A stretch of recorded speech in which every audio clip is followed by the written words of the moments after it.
우리가 이제 그 구약 성경에 등장하는 바벨론이라는 나라가 나옵니다. 근데 사실은 이 바벨론이라는 나라는 우리 이사야, 예레미야, 에스겔 이 대예언자 글 속에 바벨론이라는 나라가 나오고, 또 심지어 신약에 와서 요한계시록에 보면은 오 바벨론이 망하였도다 하는 바벨론에 대한 이야기가 신약에서도 등장하고 있습니다. 그럼 이 바벨론이라는 나라는 어떤 나라냐? 아시다시피 바벨론이라는 나라는 아브라함 시대에 있었던 바벨론이 있습니다. 그때 여러분과 제가 잘 알다시피 하무라비 법전이라고 이 모든 법의 기초가 되는 그런 하무라비 법전이 이 바로 바벨론에서 만들어진 거죠. 그래서 우리가 탈리오 법칙이라고 그러죠. 눈은 눈으로, 이는 이로. 이런 법이 바로 옛날 하무라비 법전에서 나온 겁니다. 그래서 그 옛날 이 바벨론은 망하고, 그 다음에 새로운 바벨론이 이 유프라테스강과 티그리스강 사이에 이제 시작이 되었어요. 도시국가로 시작됐죠. 근데 이 도시국가로 시작된 이 뉴 바벨로니안, 우리가 네오 바벨로니아 이렇게 얘기하죠.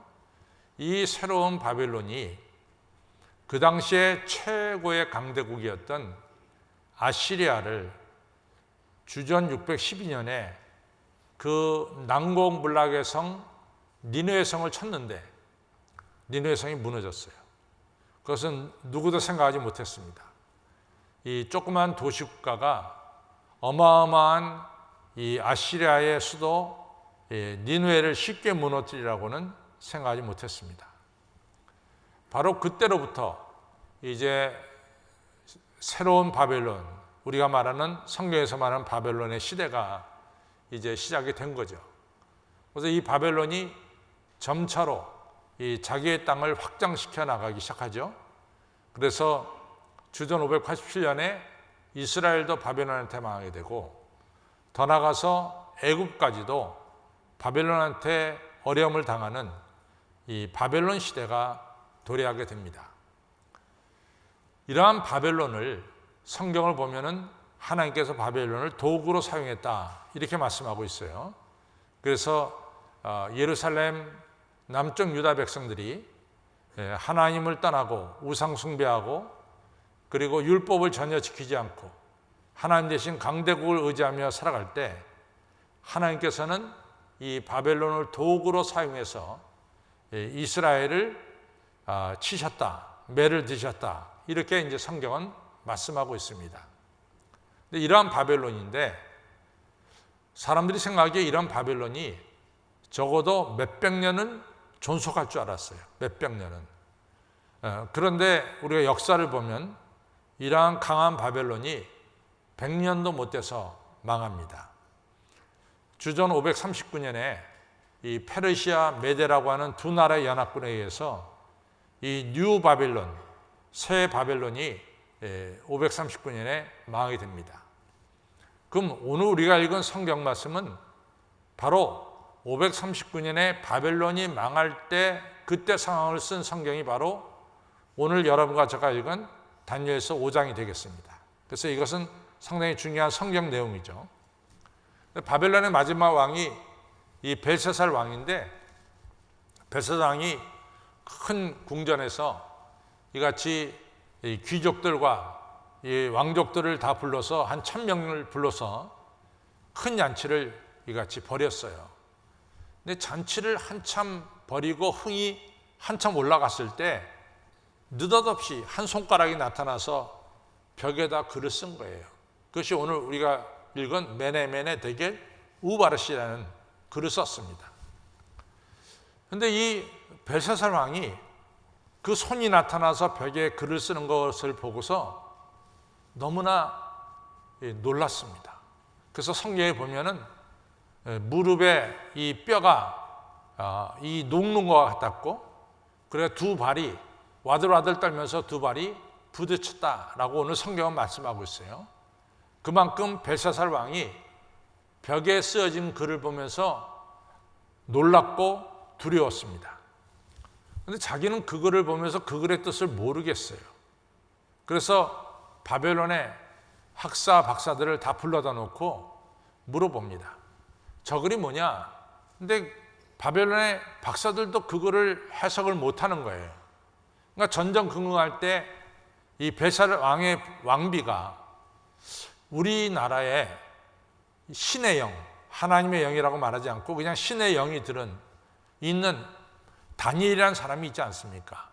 그 사람을 불러다가 저 글을 보면 그 사람은 능히 해석할 것입니다.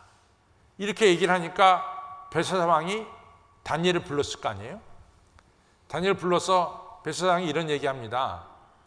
당신이 저 글을 해석하면은 내가 엄청난 보물을 당신에게 주겠습니다. 두 번째로는 당신을 우리나라의 세 번째 치리자로 내가 세워주겠습니다. 그러니까 벽에 쓰여진 글을 갖다가 해석해 주십시오. 이렇게 부탁을 한 거죠. 그때 다니엘은 나한테 선물을 주실 거 없습니다. 그거 모든 금은보화 당신이 다 가지시고 또 세 번째 자리도 나한테 주실 필요 없고 당신이 아는 사람에게 세 번째 자리를 주시고 저는 그거 없어도 이 벽에 쓴 글을 갖다가 제가 해석해 드리겠습니다. 그래서 해석을 한 거예요. 메네 이 두 번 나와요. 여러분 항상 제가 성경에서 말씀할 때 우리가 샬롬을 한 번 하지 않고 몇 번 합니까? 세 번 하나요? 두 번 하죠. 두 번 하는 것은 틀림없이 내가 당신에게 평강을 있기를 구합니다. 진심으로 나와서 한 얘기죠. 그래서 항상 똑같은 단어가 두 번 나오면은 굉장히 심각한 거예요. 그래서 메네가 두 번 나왔다는 것은 하나님께서 바벨론과 벨사살 왕의 행한 일을 살펴보니까 세어보니까 이젠 더 이상 이 나라가 존속할 이유가 없다는 거죠. 왜냐하면 이 나라가 있어봐야 덕을 끼치는 것이 아니라 해만 끼치니까 세어보니까 이 나라는 끝나는 게 좋겠다. 그래서 메네가 세어보니까 끝나는 게 좋겠다. 이것이 메네입니다. 대결이라고 하는 것은 당신이 행한 일, 선한 일과 악한 일, 당신이 행한 일이 있는데 이것을 달아보니까 악한 일이 너무 많아. 악한 일이 너무 많으니까 우바르신 결론은 뭐냐? 당신 나라를 망하게 하겠다. 두 쪽이 나게 하겠다. 이런 말씀입니다.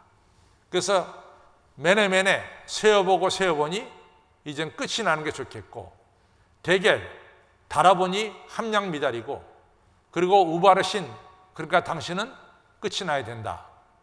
이렇게 해서 바벨론의 마지막 왕이 벨사살 왕입니다. 그래서 이 벨사살 왕 때 페르시아와 메디아가 들어와서 이 엄청난 나라 바벨론을 무찌르고 바벨론 시대는 끝이 나고 그 다음부터 페르시아 시대가 이제 시작된 것을 우리가 역사적으로 볼 수 있습니다. 그런데 저는 이 벽에 나타난 메네 대결 우바시라는 이 글이 꼭 벨사살 왕에게만 이것이 있느냐 그 얘기예요.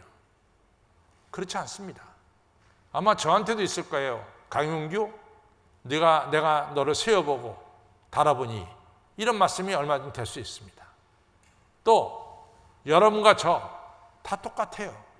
여러분들이 1년 동안 살아온 삶을 하나님이 살펴보고 달아본다. 이렇게도 해석이 될 수 있어요. 우리나라를 하나님이 세어보고 달아본다. 이렇게도 말할 수가 있습니다. 여러분들 실제로 제가 언젠가도 그런 얘기를 했어요.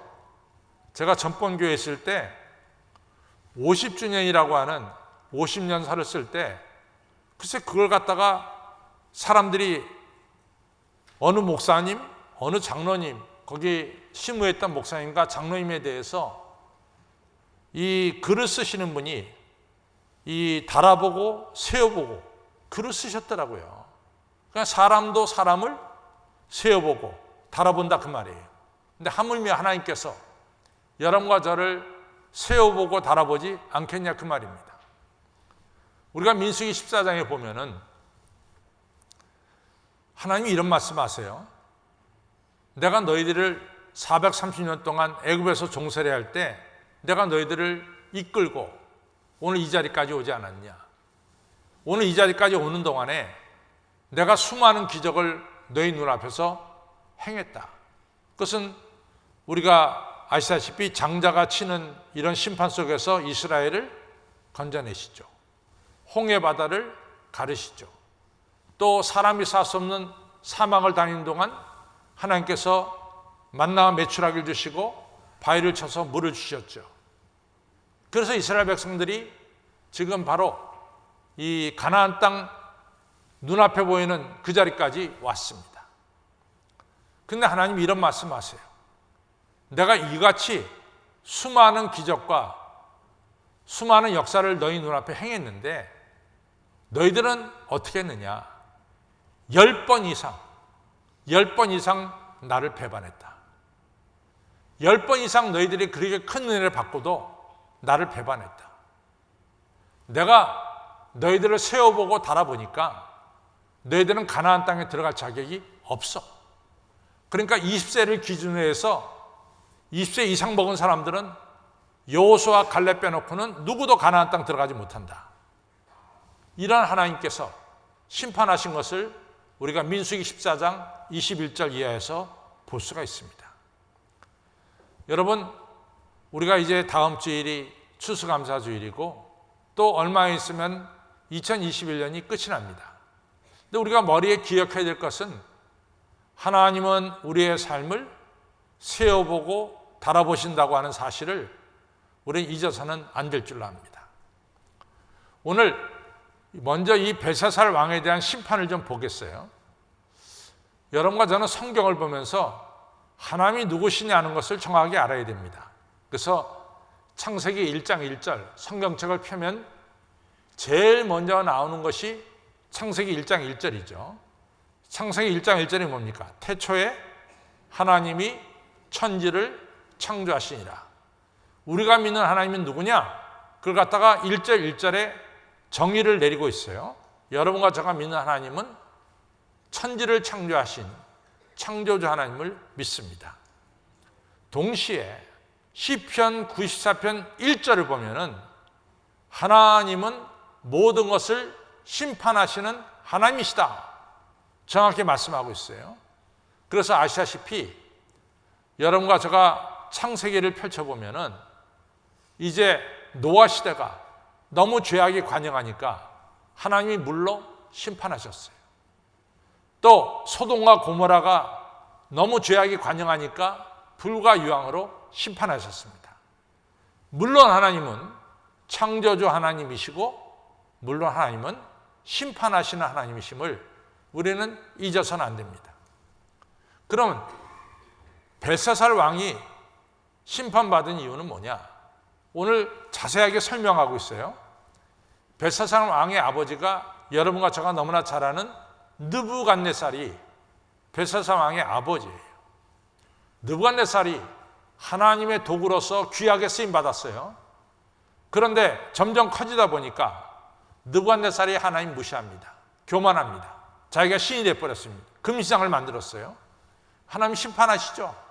그래서 느부갓네살이 바깥으로 쫓겨나게 되고 왕위에서 물러나서 들판에 쫓겨나게 되고 들판의 야생동물처럼 이슬 맞으면서 살 수밖에 없게 됐어요. 쫓겨났으니까. 그때 느부갓네살이 깨닫습니다. 자기가 아무것도 아니라는 것을 깨달아요. 그리고 회개할 때 하나님이 다시 느부갓네살을 회복시켜 주십니다. 근데 이것을 다 눈으로 보고 자라난 아들이 누구냐? 벨사살이에요.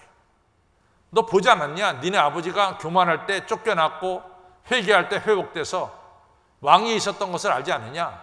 넌 그것을 다 눈으로 보고 그 사실을 알면서도 네가 왜 이렇게 교만하냐? 왜 네가 하나님을 무시하냐? 이런 얘기입니다. 두 번째는 너 예루살렘에 가져온 성전 기명들, 성전에서 쓰는 모든 기명들을 갖다가 너 그것이 어떤 것인지 아냐? 거기다 어떻게 너희들이 술 따라서 그걸 먹냐? 이건 하나님께 쓰임받기 위해서 성별된 것인데 그걸 니네들이 이스라엘에서 가져와 가지고 너희들 술 먹고 너희들 이 파티 벌리는데 그걸 사용할 수 있냐 말이야. 너 거룩한 것을 갖다가 그렇게 천하게 쓸 수 있냐 말이지. 그것은 바로 네가 하나님을 무시한 것이다 말이야. 거룩한 것을 잘못 사용한 것에 대해서 이 벨사살 왕에 대한 죄를 지적하고 있습니다. 세 번째는 너 정말 교만해졌다. 너 하나님, 네 사전에 하나님이 없단 말이야. 나를 무시하고 있단 말이지. 이같이 벨사살 왕의 경고도 무시하고 하나님의 거룩한 것을 헛되게 사용하고, 세 번째는 교만해서 우상을 섬긴 것에 대해서 하나님이 심판하셔서 벨사살 왕 때 달아보고 세어보고 달아보니까 너는 함량미달이야. 그래가지고 벨사살 왕으로 끝이 나게 됩니다. 그래서 바벨론이 여기서 끝이 나요. 그래가지고 이제는 페르시아 시대가 열리는 것을 알 수 있습니다. 저는 성경에서 그러한 예를 많이 봅니다. 우리가 수요일날 저녁에 에스겔서를 공부하는데 에스겔서 25장서 32장은 이스라엘 빼놓은 옆에 나라들에 대한 하나님의 심판을 볼 수 있어요. 그 특별한 것이 두로입니다. 두로라는 나라는 섬이에요, 섬. 그 때문에 지금은 뭐 섬나라 아무 문제가 없지만은 그 옛날에는 배를 타고 와서 그 성을 쳐야 되기 때문에 이 성을 갖다가 공격하기가 힘들어요. 그러니까 이 두로가 아주 완벽하게 성벽을 쌓아놓고 외국이 침입하지 못하도록 아주 단단하게 세워놓고 오래오래 갑니다. 그 다음에 해안가에 있는 도시이기 때문에 무역을 통해서 엄청난 부를 얻었어요. 두로가 이렇게 되니까 뭐라고 말하냐면 우리나라는, 두로라는 나라는 신들 위의 신이다, 이렇게 얘기를 하는 거예요. 그러니까 그 당시에는 다 다신론을 믿고 있으니까 뭐 여러 나라가 다 각자 신이 있잖아요. 그 신들 중에 가장 높은 신이 바로 두로다, 이렇게 교만한 거예요. 하나님이 틀림없이 말씀합니다. 네가 신들 중에 신이라고 네가 말하지 않았냐? 네가 어찌 신이냐? 이러면서 하나님 심판하시는 거죠. 그 다음에 애굽에 대한 심판도 마찬가지예요. 우리가 이집트 하면 뭐 피라미드 생각나지만은 이집트 하면 또 생각나는 게 뭐냐면 나일강입니다. 나일강. 이집트의 나일강 우리가 잘 알잖아요. 근데 애굽 왕 바로가 뭐라고 말하냐면 내가 나일강을 내가 만들었다 그런 거예요. 내가 만들었다. 그럼 창조주 하나님은 어디 갔냐 말이야. 바로가 나일강을 만들었다면은 도대체 창조주 하나님은 어디 갔냐 이거지. 그러니까 그 얘기 자체가 창조주 하나님 무시하는 거죠. 그러니까 하나님께서 네가 어떻게 나일강을 만들었냐? 네가 어떻게 창조주냐? 넌 하나의 피조물에 불과하지 않냐? 이러한 교만한 애굽을 심판하시는 거죠. 여러분, 하나님은 창조주 하나님이시고 하나님은 사랑의 하나님이시고 동시에 하나님은 어떤 하나님이세요? 우리의 죄에 대해서 심판하시는 하나님이심을 말씀하고 있습니다. 세어보고 달아보고 심판하시는 하나님이에요. 동시에 하나님은 우리의 선행도 다 보세요. 우리가 성경을 보면은 사무엘상 1장에 한나가 그토록 열심히 기도합니다. 사무엘서 2장에 뭐라고 말하냐? 지혜 하나님께서 이같이 한나의 산함을 보시고 자식을 주셨다라고 말씀하고 있어요. 한나가 하나님 앞에 나와서 열심히 기도하고 하나님을 찾는 선한 행동을 하나님 보셨다는 거예요. 그래서 그 기도를 들어주시고 자식을 주셨다는 거예요. 여러분들 한나만 그렇습니까? 여러분들 아시다시피 고넬료도 마찬가지예요. 고넬료가 이방인입니다. 로마 사람입니다. 근데 사도행전 10장 1절을 보면 고넬료가 온 식구들과 더불어 하나님께 예배드리고 하나님께 늘 기도하며 어려운 사람들 보면 백성들을 많이 구제하더라, 이렇게 나오고 있어요. 그 다음 절에 뭐라고 나옵니까? 하나님이 사자를 보내서 고넬료에게 말하기를 하나님께서 네 기도를 들으셨고 네가 어려운 사람들에게 베푸는 구제도 내가 보았다. 그러면서 하나님이 고넬료를 축복하시잖아요. 하나님은 선행도 보십니다. 또 여러분들 요한 3서에 보면 이 요한은 가이오에게 말하기를 하는 가이오라고 하는 분이 나와요. 근데 저는요, 요한 3서를 볼 때마다 늘 생각나는 게 있어요. 그것은 뭐냐면은 1960년 초에 60년, 61년에 장로교회가 제가 이 장로교회가 장로교회들끼리 큰 싸움이 벌어졌어요. 그 큰 싸움 뭐냐면은 우리는 에큐메니칼이냐, 우리가 서로 교회끼리 연합하는 에큐메니칼이냐, 아니면 에큐메니칼이 아니냐, 이거 가지고요 1960년대 초에 피 튀기는 싸움을 했어요. 그래서 우리가 교회를 보면은 어떤 교회는 통합이고 어떤 교회는 합동이에요. 그것이 1960년에 갈라진 거예요. 통합은 에큐메니칼이고 합동은 에큐메니칼이 아닌, 에큐메니칼 반대하는 게 합동이에요. 그 둘이 싸움해가지고 갈라진 거예요. 그때 여러분들 이 순복음교회 조용기 목사님이 장로교 교인들이 맨날 그거 가지고 싸움질할 때 순복음교회 조용기 목사님이 얼마나 1960년대 우리나라 사람들이 가난했습니까? 정말 가난했잖아요. 60년대. 그때 이분이 요한 3서의 말씀을 들고 나왔어요. 너희들이 영혼이 잘 되면, 예수님 잘 믿으면은 범사, 사업이 잘 되고 강건하기를 내가 강구한다. 육신적으로 강건해진다. 그래서 그것을 첫째는 영혼이 잘 되는 것이 첫 번째 복이고, 두 번째 뭡니까? 사업 잘 되는 것이, 범사가 잘 되는 것이 두 번째 복이고, 세 번째 육신이 강건한 것이 세 번째 복이에요. 그래서 하나, 둘, 셋 해서 삼중복음이라 그랬어요. 그래서 조용기 목사님이 이 순복음교회 나오면은 삼중복을 받는다, 이 설교를 했단 말이지. 구름대처럼 서대문에서부터 교인들이 나오기 시작한 거예요. 그래서 순복음이 순식간에 커진 거예요. 순복음에 많은 사람들이 장로교에서 싸움질하는 거 싫어가지고 순복음으로 자리를 옮긴 겁니다. 바로 이 가룟이야. 이 가룟가 무슨 일을 했느냐? 나는 가룟가 내 말씀을 듣고 진리 안에서 행한다는 소식을 들으니까 사도 요한이 내가 너무 기쁘다. 내가 내 성도가 진리 안에서 행한다함을 듣는 것보다 더 큰 기쁨이 없도다. 또 가룟가 한 일이 또 뭐냐? 가룟가 한 일은 옛날에 복음을 전하러 다니는 순회 전도자들에게 자기 집을 제공했어요. 자기 집에 와서 유하면서 복음을 전하게 했어요. 참 선한 일 한 거죠. 하나님께서 가룟을 축복해 주시되 조영기 목사님 말씀대로 삼중의 축복을 해줬어요. 영혼이 잘 되고 범사가 잘 되고 강건해지는 축복을 해주셨단 말이죠. 여러분들 전도하는 사람들에게 받는 축복은 얼마나 큽니까? 우리가 다니엘서 12장에 보면은 지혜 있는 자는 하늘의 빛처럼 빛날 것이고 또 이같이 어두운 데 있는 자를 진리로 이끄는 자들은 밤하늘의 별처럼 영원히 빛나리라. 다른 사람들 전도하는 사람들에게 이러한 축복을 약속해 주죠. 야고보서 5장 20절에 뭐라고 말씀합니까? 야고보서 5장 20절에 이같이 전도한 자들은 그 전도한 사람, 전도받은 사람의 죄도 용서해 주지만은 전도한 사람이 저지른 죄도 다 깨끗하게 씻어주실 것이다 약속하고 있어요. 하나님은 여러분과 저가 선한 일 행한 것, 그것에 대해서 축복하시는 하나님이에요. 우리가 악한 일 한 것에 대해서 심판하시는 하나님이시지만 동시에 여러분과 저가 선행을 한 것에 대해서 축복하시는 하나님, 바로 우리 하나님이시다 이거죠.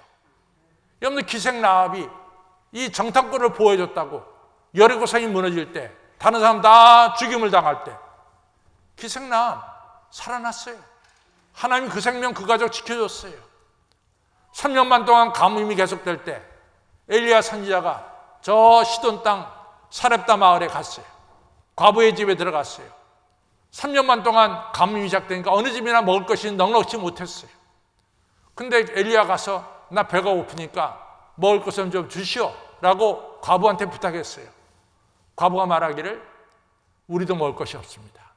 마지막 곡식가루가 있고 마지막 기름이 있는데 이것을 전병을 만들어서 내 아들, 과부의 아들과 나눠 먹고 죽으려고 합니다.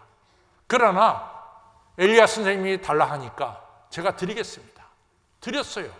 어떻게 됐습니까? 성경은 가뭄이 끝날 때까지 곡식통에 곡식이 끊어지지 아니하고 기름병에 기름이 마르지 않았다 그랬어요. 하나님은 여러분과 저가 행하는 선한 일을 하나님께서는 세어보고 달아보시는 하나님이 우리 하나님이세요. 그리고 우리를 축복하시는 하나님이에요. 하나님은 악한 일에 대해서는 심판하시지만은 선한 일에 대해서는 하나님께서 축복하시고 그리고 역사하시는 하나님이심을 알 수 있습니다. 또 하나 중요한 건 뭐냐? 우리가 감사하는 마음으로 예배드리는 이 예배를 받으신다는 거예요. 우리가 예배를 어떤 상태로 예배드리느냐, 그게 너무 중요해요. 여러분과 제가 그냥 습관적으로 형식적으로 예배드리면 그 예배는 의미가 없는 거죠. 여러분과 제가 지금까지 지내온 것 주의 크신 은혜임을 깨닫고 감사로 제사를 드릴 때 하나님이 그 예배를 받으시는 거예요. 마가복음 12장에 보면은 너무나 가난한 과부가 엽전 2개를 갖다 헌금합니다. 너무 작은 액수죠. 근데 옆에 부자는 엄청나게 헌금을 하는 거예요. 비교가 됩니다, 액수적으로. 근데 예수님 말씀하세요. 누가 하나님께 그 헌물이 연락된 줄 아냐? 부자의 헌금이 아니다. 저 가난한 과부가 감사해서 드린 저 엽전을 하나님께서 받으셨다. 중요한 것은 여러분과 제가 예배를 드릴 때마다 받은 바 은혜를 가지고 깨닫고 감사로 예배를 드리는 거예요. 감사로 예배를 드린 자가 하나님을 영화롭게 한다라고 말씀하고 있습니다. 우리가 너무나 잘 아는 대로 가인과 아벨의 제사 속에서 왜 하나님은 아벨의 제사를 받았냐? 아벨의 제사에는 정성이 있었어요. 처음 난 양새끼를 하나님께 드렸어요. 감사함으로 드렸어요. 예물만 드린 것이 아니라 자기 자신도 예물과 함께 드렸어요. 하나님이 그것을 받으신 거죠. 여러분, 여러분과 저가 드리는 감사 예물도 하나님이 세어보고 달아보신다는 것을 기억하시기를 바랍니다. 아무쪼록 이제 내일부터 시작되는 특별 새벽 기도에 여러분들 감사를 좀 보겠어요? 그래서 정말로 여러분들이 감사로 새벽단을 쌓는지, 그래서 새벽단에 나와서 예배를 드리는지 우리 하나님께서 어떻게 해요? 매내 세어보고 대개 달아보신다. 꼭 기억하시기를 바랍니다. 이 성경 말씀 벨사살 왕에게 해당된 것이 아니라 바로 누구?